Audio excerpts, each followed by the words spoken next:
அகிலத்தின் நேயர்களுக்கு இனிய வணக்கம். பிரதான செய்திகளோடு இணைந்திருக்கின்றோம். முதலில் தலைப்புச் செய்திகள். ராஜாங்க அமைச்சு பதவிகளை துறக்க தயாராகும் மொட்டு கட்சி முக்கியஸ்தர்கள். ஹரின் மனுசோவின் கட்சி உறுப்புரிமை ரத்து. மஹிந்தவை கைவிட்டு ரணிலுடன் இணைந்த உறுப்பினர். நாட்டில் எரிபொருள் எரிவாயு விலையில் மாற்றம். அஞ்சல் மூல வாக்களிப்பு விண்ணப்பிக்கும் காலம் இன்றுடன் நிறைவு. கடவுச்சீட்டு பெற்றுக்கொள்வதில் கடும் நெருக்கடிக்கு முகம் கொடுத்துள்ள மக்கள். வெளிநாட்டிலிருந்து பாரிய பணம், யாழில் வன்முறை சம்பவங்கள். பதவி விலகினார் சரத் பொன்சேகா. பல அத்தியாவசிய பொருட்களின் விலைகள் குறைப்பு. பிரதமரின் எதிர்ப்பால் நிறுத்தப்பட்ட ஜனாதிபதி தலைமையிலான மாநாடு.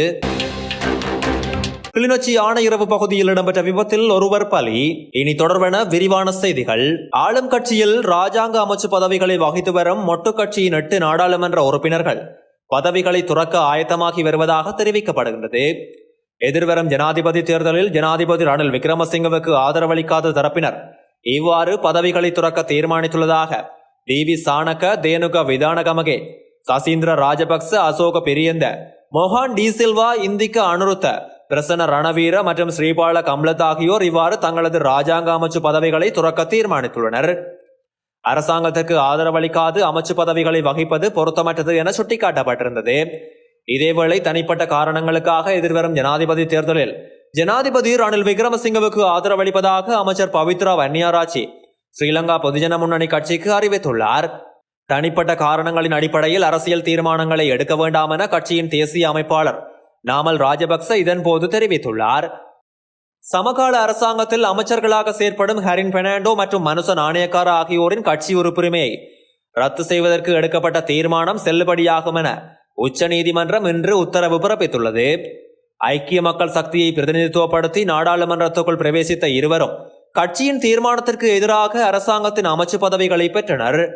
இருவரின் முறையற்ற செயற்பாடுகளுக்கு அமைய ஐக்கிய மக்கள் சக்தி கட்சியின் செயற்குழு அவர்களின் கட்சி உறுப்புரிமையை ரத்து செய்தது.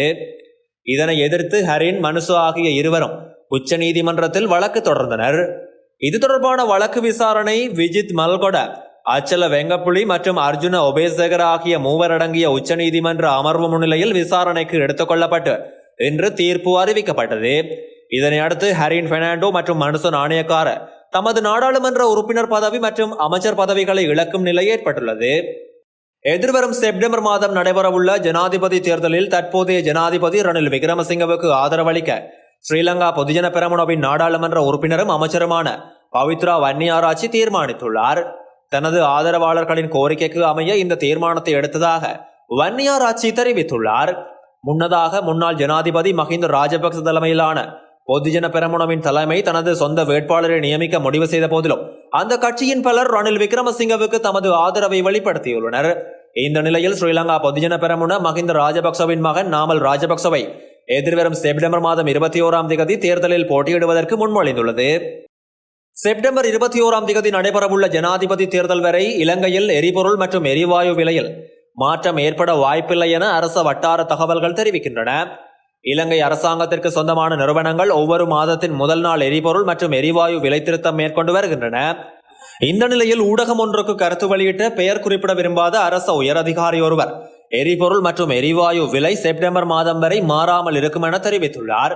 அத்துடன் விலை நிர்ணய சூத்திரத்துக்கு ஏற்ப எந்த ஒரு விலை திருத்தமும் தேர்தல் பிரச்சாரத்தில் சாதகமான அல்லது எதிர்மறையான தாக்கத்தை ஏற்படுத்தும் என்று மற்றொரு அரசாங்க வட்டார தகவல் தெரிவித்துள்ளது.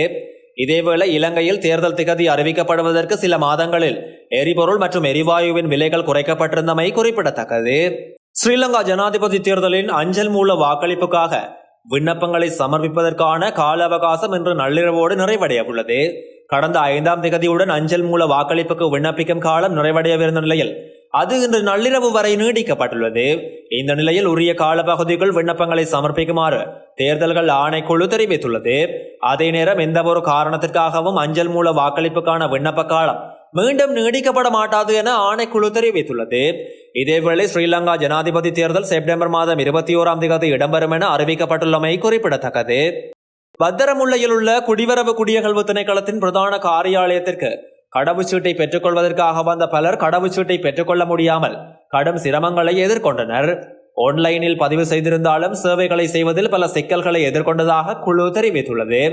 சில மணி நேரம் வரிசையில் காத்திருந்து திணைக்களத்துக்குள் நுழைந்தனர். ஆனால் போதுமான வெளிநாட்டு கடவுச்சீட்டு புத்தகங்கள் இல்லை என்று அதிகாரிகள் அறிவித்ததால் திரும்பி செல்ல வேண்டியிருந்தது. இந்த சம்பவங்கள் குறித்து குடிவரவு குடியகழ்வு கட்டுப்பாட்டாளர் ஜெனரல் கர்ச இலுக்பிட்டியவிடம் கேட்க பல முறை ஊடகங்களினால் முயற்சிக்கப்பட்டுள்ளது. ஆனால் அவர் தொலைபேசியில் பதிலளிக்காததால் பலனளிக்கவில்லை என தெரிவிக்கப்பட்டுள்ளது. வெளிநாட்டில் இருப்பவர்களிடம் பணங்களை பெற்று யாழ்ப்பாணத்தில் வன்முறை சம்பவங்களில் ஈடுபட்டு வந்த கும்பலை சேர்ந்த 3 கைது செய்யப்பட்டிருப்பதாக தகவல் வெளியாகியுள்ளது. யாழ்ப்பாணம் திருநெல்வேலி பகுதியில் இடம்பெற்ற வன்முறை சம்பவங்கள், வீடுகளுக்கு தீ வைப்பு சம்பவங்கள் குறித்து யாழ் மாவட்ட குற்றத்தடுப்பு போலீசார் மேற்கொண்ட விசாரணைகளில் உரும்புராய் பகுதியை சேர்ந்த 21 வயதுடைய 3 இளைஞர்களை கைது செய்துள்ளனர். கைது செய்யப்பட்ட நபர்களிடமிருந்து 3 மோட்டார் சைக்கிள்கள், 2 வாள்கள் மற்றும் 4 பெட்ரோல் குண்டுகள் என்பவற்றையும் போலீசார் மீட்டுள்ளனர். யாழில் இயங்கி வரும் வன்முறை கும்பலுடன் தொடர்புடைய நபரொருவர் தற்போது இலங்கையில் இருந்து தப்பியோடி இந்தியாவில் வசித்து வருவதாக தெரிவிக்கப்பட்டுள்ளது. வெளிநாட்டில் உள்ள நபர்கள் இந்தியாவில் உள்ள நபருக்கு பெருந்தொகை பணத்தினை வழங்கி யாழில் தாக்குதல் சம்பவங்களை முன்னெடுத்து வருகின்றனர் என போலீஸ் விசாரணைகளில் தெரிய வந்துள்ளது.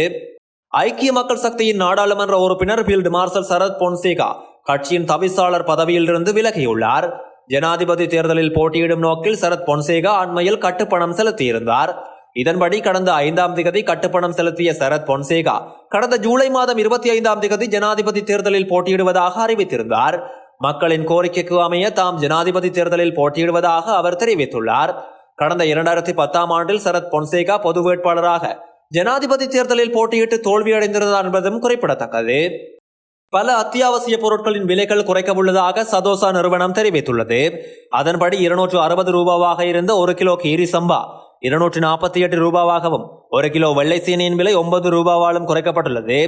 இறக்குமதி செய்யப்பட்ட 1 கிலோ உருளைக்கிழங்கின் விலை 45 ரூபாவினால் குறைக்கப்பட்டுள்ளதோடு 1 கிலோ வெள்ளை பட்டாணியின் விலை 42 ரூபாவினாலும், இறக்குமதி செய்யப்படும் பச்சை பயிறு, பச்சை பட்டாணி மற்றும் செம்பருத்தி கிலோ ஒன்றின் விலை 30 ரூபாவினாலும் குறைக்கப்பட்டுள்ளது. இது தவிர காய்ந்த மிளகாய், வெள்ளை அரிசி மற்றும் கொண்டைக்கடலை ஆகியவற்றின் விலையும் குறைக்கப்பட்டுள்ளது. ஜனாதிபதியின் தலைமையில் கொழும்பில் நடைபெறவிருந்த தொழிற்சங்க மாநாடு பிரதமர் தினேஷ் குணவர்த்தனவின் எதிர்ப்பு காரணமாக திடீரென நிறுத்த தீர்மானிக்கப்பட்டுள்ளது. கொழும்பு கண்காட்சி மற்றும் மாநாட்டு மையத்தில் நேற்று இந்த மாநாடு நடைபெறவிருந்தது.